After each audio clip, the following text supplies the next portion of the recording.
A millionaire hired a fake date for his ex's engagement, but she stole more than the spotlight. Hello, everyone. Before we begin today's story, I have a small favor to ask. Please hit subscribe and turn on the notification bell so you never miss our channel's new videos. It is quick, free, and the best way to support us in bringing you more dramatic stories. Your support means the world to us. Where are you watching from? Drop your city or country in the comments below. Thank you very much. Now, let us return to our main character. It all began on a gray afternoon in downtown Chicago. The rain had been falling since morning, soft but relentless, turning the streets into silver ribbons under the traffic lights. Inside a quiet corner cafe, the air smelled of espresso and wet pavement. At a table by the window sat Ethan Ward, the 32-year-old CEO of Ward Innovations. He was the kind of man who made decisions worth millions before breakfast, but could not make peace with his past. His reflection in the glass was sharp, perfect suit, perfect watch, perfect mask. Across from him sat a young woman with tired eyes and coffee-stained fingers. Lila Torres had stopped by the cafe only to warm her hands and charge her phone. Her shift at the hotel had been cut again, and the money she had left would barely cover her mother's medication. She looked up when Ethan spoke. His voice was calm, deliberate, like someone used to being obeyed. "I need you to be my girlfriend," he said, "for one night only. Tomorrow, you will come with me to an event, and in return, I will pay you $5,000. Lila blinked, certain she had misheard. "I am sorry." "What?" Ethan did not smile. He slid a folded paper across the table. "It is a contract. No intimacy, no strings, just appearance. You will look like someone who belongs next to me." She laughed softly, disbelieving. "This is a joke, right?" "Do I look like a man who jokes?" he asked, his gaze steady and unreadable. Her breath caught. The truth was, she needed that money. Her mother's treatment could not wait. Yet everything about this man screamed danger, the kind of danger that wore a tailored suit and never raised its voice. "What is this for?" she asked finally. Ethan's jaw tightened. "My ex-fiancé is getting engaged tomorrow. I am invited, and I refuse to walk in there alone." The rain hit the windows harder, as if echoing her heartbeat. Lila lowered her eyes to the contract, her reflection rippling across the paper. 3 simple clauses. No affection beyond what looks believable, attend the entire night, and never contact him again afterward. She exhaled shakily. $5,000 for one night? That is insane. "Call it compensation for discomfort," he said quietly. "You will need a dress. I will have one arranged." Lila's instincts screamed to walk away, but her phone buzzed another hospital reminder and reality anchored her where Saturday. She reached for the pen lying beside the contract. Her hand trembled as she signed her name, Lila Torres. Ethan nodded once. "Tomorrow at 7. I will send a car." When she looked up again, he was already gone, leaving only the faint scent of rain and cedarwood behind. That night, in her small apartment with flickering lights and unpaid bills scattered on the table, Lila stared at the dress bag delivered to her door. Inside was a silver gown, smooth as moonlight, and a delicate pearl necklace that looked too expensive to be fake. She touched the fabric like it might vanish. In another part of the city, Ethan stood by the window of his penthouse, watching the rain paint trails across the glass. On his desk lay an old photograph, his ex-fiancée, smiling in a white dress that never made it to the altar. He picked up his glass of whiskey and whispered to himself, "Tomorrow, we close the chapter." Neither of them knew that what began as a contract would unravel everything they thought they understood about pride, class, and love. The rain outside kept falling, as if washing away the lines between what was real and what was only meant to look that way. The next morning, the rain had stopped, but the city still carried its gray mood. Ethan Ward's black Mercedes pulled up outside a small brick building on the west side of Chicago. Through the windshield, he saw Lila Torres step outside, holding a thrift store umbrella that was missing a rib. She hesitated before walking toward the car, her expression caught somewhere between doubt and defiance. The driver opened the door for her. Ethan glanced at his watch, precise as ever. "You are on time," he said flatly. "I said I would be," Lila answered, climbing in carefully. Her hands tightened around her small purse as the car pulled away from the curb. The silence between them was heavy. The city blurred past the windows, glass towers fading into drizzle and morning light. Finally, Ethan spoke. You will meet me in the lobby of the Regency Hotel at 7. Dinner starts at 8. There will be reporters, cameras, and people who smile with their teeth but never with their eyes. Do not let them rattle you. Lila glanced at him. Do you talk to everyone like this? He turned his head slightly, his tone calm but sharp. Only to people I pay. Her mouth twitched, part offense, part amusement. Good to know. The car stopped at a downtown boutique. Inside, racks of gowns glimmered under golden light. The store manager, already briefed, greeted Ethan with reverence. Lila followed quietly, feeling out of place among the silk and chandeliers. When the manager brought a dozen dresses, Ethan said, "She chooses." Lila looked at the price tags and shook her head. These cost more than my rent for a year. Ethan's eyes softened for the briefest second. It is covered. She disappeared behind a curtain, emerging minutes later in a dark emerald gown that fit as if made for her. For a moment, even Ethan forgot his composure. The air seemed to thin around them. Lila looked at her reflection in the mirror. I do not recognize myself, she said quietly. Good, Ethan replied. Neither will they. That evening, she stood in the hotel suite he had arranged, the skyline burning gold through the windows. The city hummed below, unaware that a contract born in desperation was about to be tested under the brightest lights. At exactly 7, the elevator doors opened. Ethan stepped out in a black tuxedo, confidence wrapping him like armor. He extended a hand. Ready? Lila took it hesitantly. As ready as someone pretending to belong.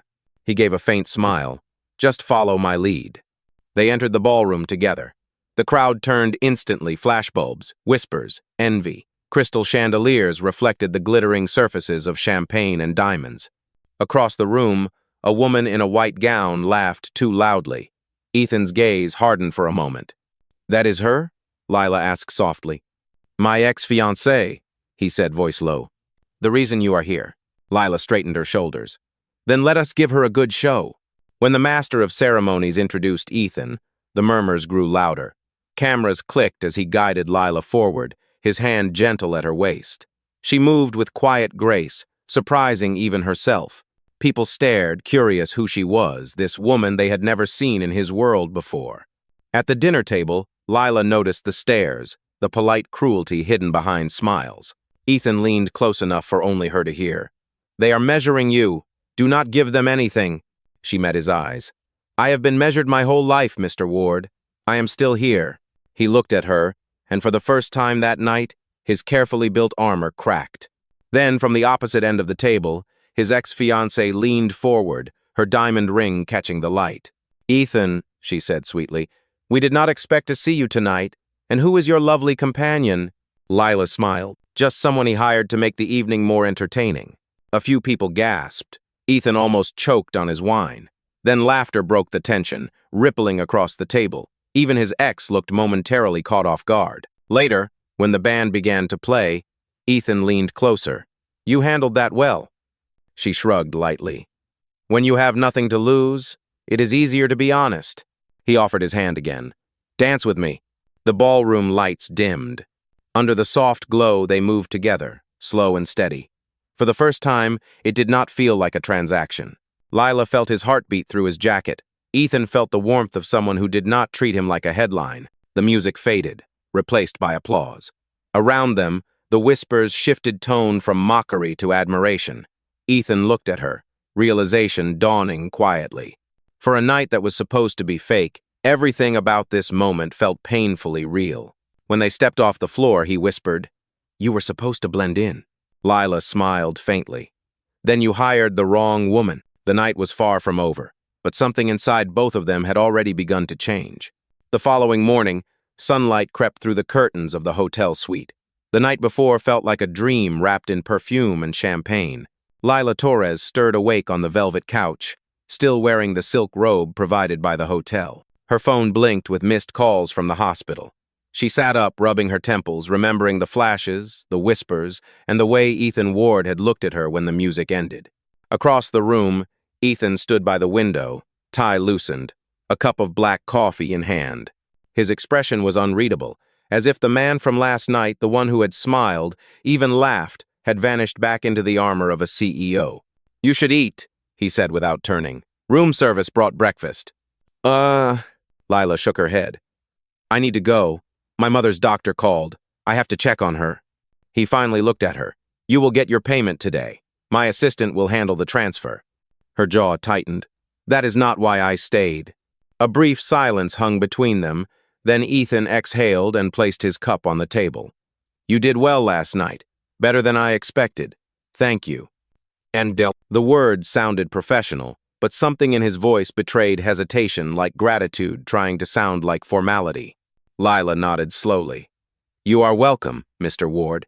She picked up her small purse, ready to leave. But when she reached the door, he said quietly, It is Ethan. She paused, looked back once, and smiled faintly. Then, goodbye, Ethan. Later that day, Ethan sat in his penthouse office on the top floor of Ward Innovations. The city glittered beneath him, but his thoughts were miles away. His assistant, Claire, knocked softly and entered. The transfer to Miss Torres has been completed, she said. Also, the press coverage from last night, it is everywhere. They love her. Ethan frowned. Love her? Claire placed her tablet on his desk. The headlines read, The mystery woman who stole the spotlight at the Ward Gala. Photos of Lila in her emerald dress filled the screen, paired with commentary about her charm, wit, and authenticity. Investors are calling, Claire continued carefully. They think your new partner softened your image. For once, the press does not call you ruthless. Ethan leaned back, conflicted. She was never supposed to be part of my image. That evening, unable to shake the memory of her smile, he drove toward the hospital listed on her file. Inside, he found her in the hallway, holding a bouquet of lilies and talking softly to a nurse. She looked different under the harsh fluorescent lights. Tired, ordinary, real. Lila's face changed when she saw him. What are you doing here? I wanted to make sure you received the payment, he said. I did, and I told you did not have to come. Ethan hesitated. Your mother, how is she? Still in treatment, Lila replied. But she smiled today. That is enough. He nodded, unsure what to say next. You do not owe me anything, Lila. But if you ever need work, I could find a position for you at the foundation. She gave a tired laugh. I appreciate that, but I am not a charity case. I did not mean it that way, he said quickly, his usual confidence faltering. I know, she said softly, but you cannot fix everything with money, Ethan. The truth of her words struck deeper than he expected. He watched her turn back toward her mother's room, her shoulders squared with quiet strength. For the first time in years, he saw kindness not as weakness, but as power. Days passed. Ethan buried himself in work, but her voice lingered in his head. Meanwhile, Lila balanced hospital visits and long shifts at a diner downtown. Sometimes she would catch her reflection in the cafe window and almost laugh at how unreal that night had been, until one evening, a black car stopped outside the diner. The manager called her from the counter. Lila, someone's here for you. Ethan stepped inside, drawing stares from every customer. His presence filled the room like static. We need to talk, he said quietly. She followed him outside, folding her arms against the chill. This looks familiar, she said. You, showing up out of nowhere with a proposal. He smiled faintly. No contracts this time, just an invitation. For what? For honesty, he said. Dinner. No reporters. No pretense. End. Lila studied his face, searching for the motive behind the mask. Why me, Ethan? You could have anyone. Because you are the first person who ever looked at me and saw more than a name on a building, he said simply. She looked away, the wind tugging at her hair. I will think about it. As he walked back to his car, Ethan knew she would. For once, the outcome was not something he could control with wealth or power. It depended entirely on the one thing he had spent his life avoiding: trust. Back inside the diner, Lila pressed a hand to her chest, feeling her heart race. She whispered to herself, "Do not fall for this." But part of her already had. Outside, the city lights flickered against the dark sky, reflecting in the puddles like tiny stars, each one a promise that something real might come from something that started as a lie. A week later, Lila stood in front of her closet, staring at the single nice dress she owned. She still was not sure why she had agreed to meet Ethan again. Maybe curiosity, maybe something else she did not want to name. Her mother had smiled when she mentioned it. Sometimes, people deserve a second look, her mother had said. When Ethan arrived, he was not in his usual suit. He wore a gray sweater, jeans, and the faintest trace of nervousness. For the first time, he looked less like a billionaire and more like a man trying to make things right. They drove to a small restaurant on the riverfront, far from the glittering downtown skyline. No paparazzi, no cameras. The host led them to a quiet corner booth. "I hope this place is all right," Ethan said, handing her the menu. "It is perfect," Lila replied. "It is real." He smiled slightly. "That is what I wanted tonight to be."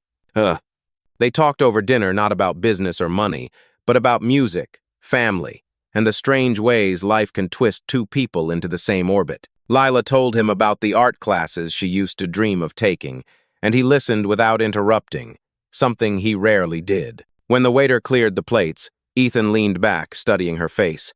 "You changed how I see people," he said quietly. "You remind me that kindness is not weakness." Lila met his gaze. "And you remind me that not everyone with money forgets how to feel." The wind from the river carried the faint sound of traffic. For a long moment, neither of them spoke. Then Ethan reached into his pocket and placed something on the table, the pearl necklace from that first night. "I kept it," he said. "I wanted to give it back when it felt right." Lila touched the pearls gently, remembering how unreal that night had seemed. "It was fake," she whispered. "Maybe," he said, "but how it looked on you was not." She smiled, a small, genuine smile. "You know this does not change what we are. You are still who you are, and I am still trying to pay hospital bills." Ethan nodded. "Then let me help. Not because you need saving, but because I finally know what it means to care about someone without expecting anything in return." Her eyes softened. "You are not easy to believe, Ethan." "I know," he said, "but I am trying." And the night ended with a quiet walk along the river. The city lights shimmered on the water, reflecting two figures walking side by side. There was no contract now, no stage to perform, on just two people learning how to exist in the same truth. As they reached the bridge, Ethan said softly, "That night at the gala, I thought you stole the spotlight. But it was me who finally saw the light for the first time." Lila turned to him, her voice gentle. "Then maybe we both did." And the following Friday, Ward Innovations hosted its annual charity gala, a tradition Ethan had started years ago but never enjoyed. This time, though, something was different. As the guests arrived and cameras flashed, he found himself scanning the crowd for one face. Lila had agreed to come, reluctantly, after he insisted the foundation's funds were supporting the hospital where her mother was recovering. She wore a simple navy dress, elegant but unpretentious. When she stepped through the glass doors, conversation paused for a second, as if the room itself took a breath. Ethan moved toward her with a calm smile that hid the flutter of nerves in his chest. "You came," he said softly. "You did not give me much of a choice," Lila replied, half smiling. "You said my mother's ward depends on this fundraiser." "True," he admitted, "but I am glad you are here anyway." Throughout the evening, they played their parts, shaking hands, smiling for photos, exchanging polite words with donors. But when the crowd's attention shifted to a presentation on stage, Ethan leaned close. "This part is for you," he whispered. The lights dimmed, and a short video began to play on the large screens. It showed the hospital renovation project, the new pediatric wing funded by the Ward Foundation. Then a voiceover narrated the inspiration behind it. A reminder that compassion builds stronger walls than profit ever could. At the end of the video, a photograph appeared. Lila standing by her mother's bedside, holding her hand. The crowd applauded, moved by the story, unaware she was right there among them. Lila turned to Ethan, her eyes wide. "You used that photo?" "I asked the hospital," he said quietly. "It felt right. You are the reason I wanted to do something that mattered." Before she could answer, a familiar voice cut through the air. "How touching," his ex-fiancée said, stepping closer with a cold smile. "It seems you have replaced me with a charity worker. How convenient for your image." Lila stiffened, but Ethan stayed calm. "This is not about image, Olivia. It is about integrity." Olivia's eyes narrowed. "So this is what you have become, pretending to be noble, hiding behind some girl you paid for one night?" Gasps spread through the room. Reporters turned their cameras. Lila's face drained of color. Ethan's jaw clenched, his voice low but steady. "Enough. You can insult me, but not her." He stepped forward, addressing the stunned audience. "Yes, it started as a contract. But what she gave me was something no amount of money could buy, reminding me that decency still exists." The room fell silent. Olivia turned away in frustration and left, the echo of her heels sharp against the marble floor. When the crowd resumed its murmur, Ethan turned to Lila. "I am sorry," he said. "I should have protected you from this." Lila shook her head, voice trembling. "I knew this would come back. I just did not think it would hurt this much." Ethan wanted to reach for her hand, but she stepped back. "I need air," she whispered, then disappeared into the night outside the ballroom. He stood there, watching her leave, realizing that the woman who had once been part of his plan had just become the only thing in his life that felt real. Outside the ballroom, the night air was cool and sharp, carrying the faint scent of rain. Lila stood on the terrace overlooking the city, her hands gripping the railing as if to steady herself. Below, Chicago glittered so alive, so distant. Her heart pounded with a mix of anger and shame. She had told herself she could handle this world of power and pretense, but being humiliated in front of strangers had cut deeper than she imagined. Behind her, footsteps approached. She did not need to turn to know who it was. "Lila," Ethan said quietly. She kept her eyes on the skyline. "Do not," she whispered.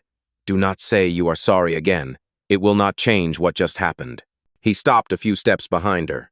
"I know, but I cannot let you walk away thinking any of this was fake." She let out a bitter laugh.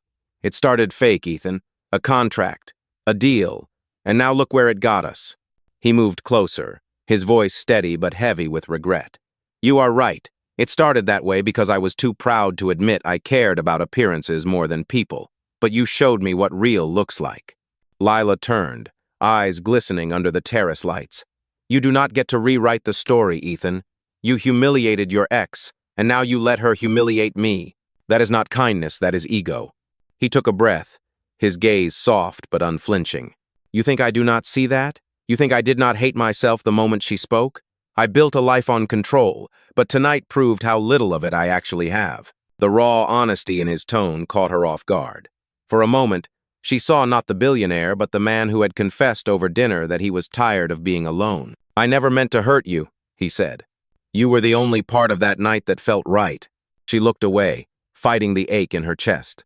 "Ethan, you live in a world that will always see me as someone beneath you. You can stand up for me tonight, but what about tomorrow, when the headlines twist this into something else?" "I will not let them," he said firmly. "Let them say what they want. I am done pretending." She searched his face, trying to decide if she could believe him. "And what happens if I walk away now?" He hesitated, his voice dropping low. "Then I will lose the one person who ever saw me without the mask." For a long moment, silence filled the space between them, broken only by the hum of the city below. Lila finally stepped forward, close enough to see the exhaustion in his eyes. "You are learning, Ethan," she said softly. "But love is not a lesson you buy your way into. It takes more than words." Then she turned and walked toward the elevator, her heels clicking softly against the marble floor. Ethan watched her go, each step pulling something vital out of him. When the doors closed, he whispered to the empty air, "Then I will show you." And for the first time in years, the man who once believed everything could be fixed with money realized he would have to earn what mattered most with truth. The next morning, every news outlet carried the same headline: "Fake date scandal at Ward Foundation Gala." The photos were merciless: Ethan standing beside Lila, the ex-fiance's smirk frozen mid-frame, captions twisting the story into gossip. Investors demanded statements. The board called for an emergency meeting, and the company's reputation trembled. Ethan sat in his office, staring at the headlines spread across his desk. Claire, his assistant, hovered near the door. "They want you to deny everything," she said softly. "Say the girl was hired for publicity. It might calm things down." He looked up sharply. "No, I will not lie about her. Not again." "Ethan," Claire warned, "this could cost you your position." "Then so be it," he replied. His tone was calm, but there was steel in his eyes. "A company that lives on lies does not deserve my name." While Ethan faced the storm downtown, Lila was back at the hospital trying to ignore the whispers from nurses who had seen the news. She focused on helping her mother walk again, pretending not to notice the curious looks. But when her phone buzzed, she froze. It was a message from an unknown number. "Watch the live stream, he is doing this for you." Heart pounding, she opened the link. The screen showed a press conference at Ward Innovations headquarters. Cameras flashed as Ethan stepped up to the podium, no prepared statement in hand. "I know there are rumors about me and Miss Lila Torres," he began, voice steady but raw. "Yes, she was hired for one night. But the truth is, she showed me more integrity in that single evening than I have shown in years of business. She reminded me that leadership means honesty, not control. I will accept any consequence that follows, but I will not discredit her." Reporters shouted questions, but Ethan simply stepped back, leaving the board and the media in stunned silence. At the hospital, Lila's mother smiled faintly. "He told the truth, honey. People like that do not come around often." Lila's eyes filled with tears. "Maybe he finally meant it," she whispered. Outside the hospital window, the afternoon sun broke through the clouds, and for the first time in days, the city seemed to breathe again. That evening, Ward Innovations was still buzzing from the shock of Ethan's public confession. Some called him reckless, others called him brave. The board held a closed meeting and voted to suspend him temporarily as CEO pending review. But for the first time in his life, Ethan Ward felt a strange sense of peace. The mask was gone. He walked out of the building without a driver or entourage, just a man carrying his truth. Rain began to fall again, gentle and familiar, as if the city itself was washing him clean. Across town, Lila was locking up the small diner where she now worked extra hours. Her phone buzzed a message from an unknown sender again. Outside. She turned and saw Ethan standing across the street, soaked from the rain but smiling faintly. For a moment, she hesitated, then crossed the street toward him. "You should not be here," she said. "You just lost your job." He nodded. "Maybe I needed to lose it. I finally told the truth, Lila. I did not do it to save myself.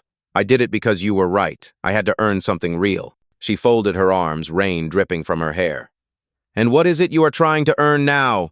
"Your trust," he said softly. "And maybe a second chance." She wanted to stay angry, to remind him of everything that had gone wrong.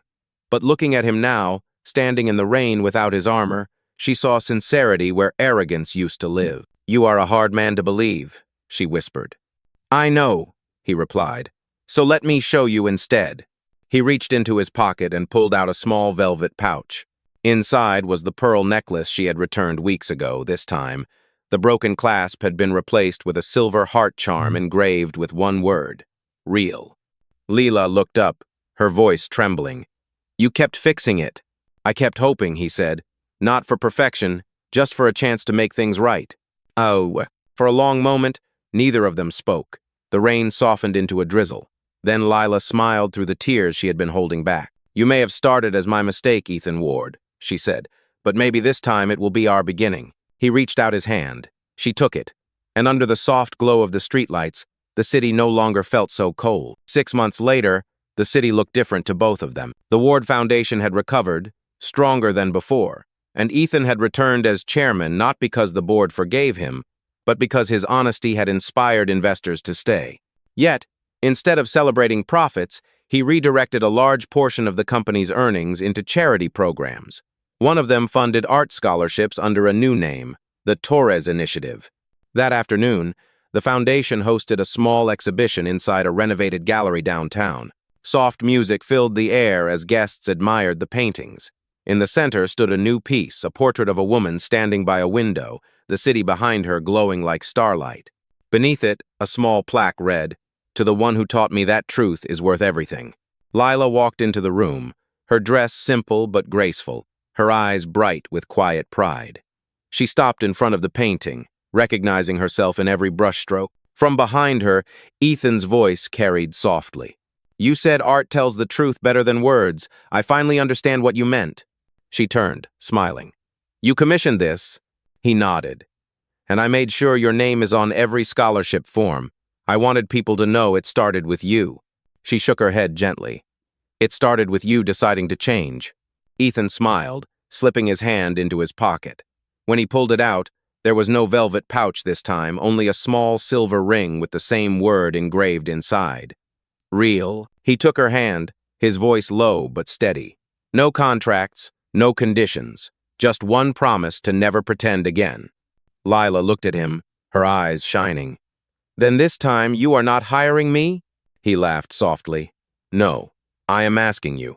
The crowd around them faded into applause as she nodded, tears slipping down her cheeks. Later that night, as they stood outside the gallery under the string lights, Ethan whispered, "For a man who once bought lies, finding something real feels like a miracle."